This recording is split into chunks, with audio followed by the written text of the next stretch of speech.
subscribe and press the bell icon on YouTube app and never miss the latest videos. To buy the project, comment or message us on Facebook, link in description.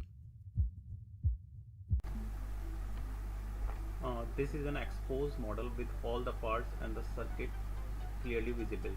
All the parts are mounted on wooden base. The bell can be used as a sound source for experiments or can be used as demonstration model of bell.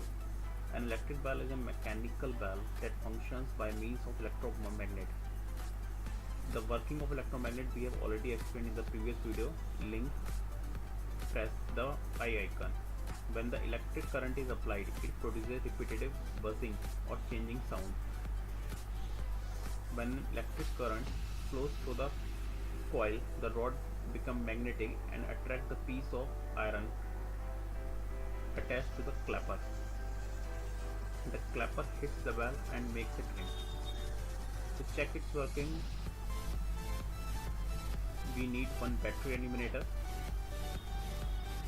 of variable volt 4 to 6 volt power supply.